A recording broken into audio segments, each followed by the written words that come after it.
Hello scholars, कैसे हैं आप सब। क्लास 9 साइंस का chapter number 10 work and energy. इस चैप्टर के इंटेक्स्ट क्वेश्चंस कर रहे थे हम। पेज नंबर 119 ओल्ड बुक वालों के लिए पेज नंबर 152 पे कुछ इंटेक्स्ट क्वेश्चंस हैं। आज के वीडियो में हम इनको सॉल्व करेंगे। पहला क्वेश्चन क्या है, what is the kinetic energy of an object. Topic हमने जो कवर किया है वो काइनेटिक एनर्जी का है, तो आपको बताना है। पहला क्वेश्चन है काइनेटिक एनर्जी क्या होती है किसी भी ऑब्जेक्ट की। द काइनेटिक एनर्जी ई के, ओके, ई फॉर एनर्जी और स्मॉल के यूज करते हैं काइनेटिक के लिए, तो इसको काइनेटिक एनर्जी को हम इस तरीके से लिखते हैं और ई के पढ़ते हैं। Kinetic energy of an object is the energy possessed due to its motion. कोई भी ऑब्जेक्ट है, सपोज ये एक ऑब्जेक्ट है और ये मोशन में है, इस डायरेक्शन में मोशन में है, तो इस मोशन की वजह से एक एनर्जी है इस ऑब्जेक्ट में, इसी एनर्जी को हम काइनेटिक एनर्जी बोलते हैं। काइनेटिक वर्ड से आप याद रखिएगा, काइनेटिक वर्ड मोशन वाली चीजों के लिए यूज होता है और काइनेटिक एनर्जी तभी होगी जब कोई ऑब्जेक्ट मोशन में होगा। Okay, it depends on both the mass m of the object and its velocity. तो एनर्जी क्या है, आप देखिए कोई भी ऑब्जेक्ट है तो उस ऑब्जेक्ट का अपना एक मास होगा, तो काइनेटिक एनर्जी पहले तो इस मास और दूसरा क्या है, काइनेटिक है तो इसकी वेलोसिटी स्पीड जो है उसके ऊपर डिपेंड करेगी। फार्मूला क्या है काइनेटिक एनर्जी का, E K is equals to half M V square. Okay, जो भी काइनेटिक एनर्जी होगी उसको हम इसी फार्मूले के थ्रू डिराइव करेंगे, अगर आपको ऑब्जेक्ट का मास और उसकी वेलोसिटी पता है तो। ओके, सेकंड क्वेश्चन क्या है, right an expression for the kinetic energy of an object. पहले क्वेश्चन में भी आपने देखा था, हमें केवल एक्सप्रेशन यहां बताना है। एक्सप्रेशन क्या है, E K is equals to half M V square. यहाँ ई के क्या है, ई के जो है काइनेटिक एनर्जी है, एम क्या है, मास ऑफ द ऑब्जेक्ट है, एंड वी क्या है, वेलोसिटी ऑफ द ऑब्जेक्ट है। ओके, काइनेटिक एनर्जी का फॉर्मूला या एक्सप्रेशन कहिए तो इसको याद कर लीजिए, E K is equals to half M V square. Question number 3 क्या है, the kinetic energy of an object of mass m moving with a velocity of 5 metre per second is 25 joule. What will be its kinetic energy when its velocity is doubled? What will be its kinetic energy when its velocity is increased 3 times? Okay, कोई object है उसका मास है m और उसकी velocity है 5 metre per second. ठीक है, 5 metre per second velocity पे इसकी जो काइनेटिक एनर्जी है वो 25 जे है। अब अगर इसकी वेलोसिटी को डबल कर दिया जाए या इसकी वेलोसिटी को 3 टाइम्स कर दिया जाए तो इसकी काइनेटिक एनर्जी कितनी बढ़ जाएगी, सबसे पहले ये पता करना है। चलिए देखते हैं।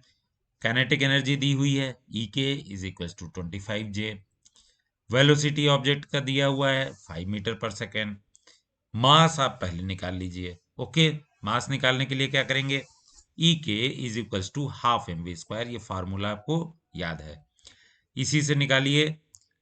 आप m की वैल्यू जब निकालेंगे तो क्या होगा, ई के की वैल्यू पुट कर दीजिए, v की वैल्यू पुट कर दीजिए, m क्या आएगा 2 kg। अब आपको पता चल गया कि ये जो ऑब्जेक्ट है इसका मास है 2 kg और वेलोसिटी क्या थी 5 मीटर पर सेकेंड। अब आपने वेलोसिटी डबल करना है इसकी, व्हेन वेलोसिटी इज डबल तो v कितना हो जाएगा, 5 मीटर पर सेकेंड से 10 मीटर पर सेकेंड हो जाएगा।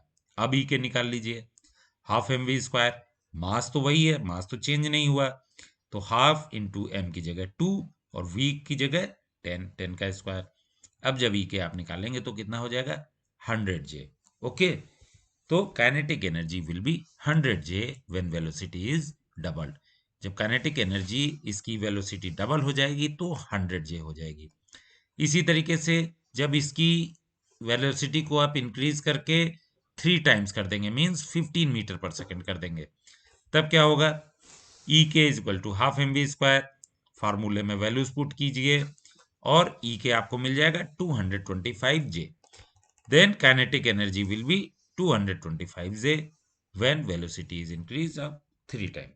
ठीक है, अब देखिए इस तरीके से आपने निकाल तो लिया, अब मैं थोड़ा सा आपको और डिस्क्राइब कर दूं, समझा दूं कि ये 100 जे को थोड़ा देखिए और 225 जे को देखिए। इनिशियल कितना था काइनेटिक एनर्जी 25 जे, जब वेलोसिटी आपने डबल किया तब क्या हो गया, काइनेटिक एनर्जी 100J हो गई, मतलब इससे 4 टाइम्स हो गई। ओके, और इसी को देखिए, जब इसको आपने 3 टाइम्स कर दिया, वेलोसिटी 3 टाइम्स कर दिया, तब काइनेटिक एनर्जी कितनी हो गई? 225, जो कि 25J का 9 टाइम्स है। ओके, ये मैं आपको क्यों बता रहा हूं? ये मैं आपको इसलिए बता रहा हूं कि अगर आप चाहते तो इसी फॉर्मूले के थ्रू डायरेक्टली भी ये निकाल सकते थे। कैसे? आपका फॉर्मूला था E K is equal to half mv square. ठीक है, अब m आप मत निकालिए, m की वैल्यू मत निकालिए। ठीक है, ई के आपको 25 पता था कि 25 है इनिशियली। जब v आप डबल कर देंगे तब क्या हो जाएगा? हाफ m, v की जगह क्या हो जाएगा? 2v हो जाएगा, 2v का स्क्वायर। ठीक है, तो जब 2v का स्क्वायर करेंगे तो क्या हो जाएगा?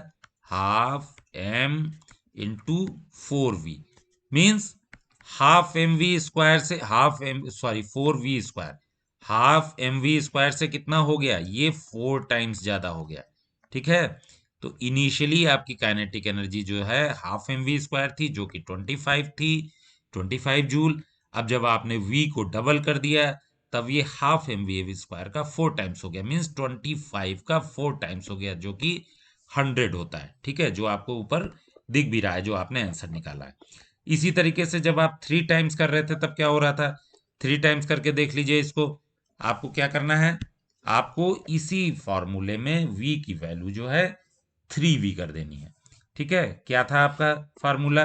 Sorry, E K is equal to half M V square था। अब v की जगह 3v कर दीजिए, हाफ m इंटू 3v का होल स्क्वायर।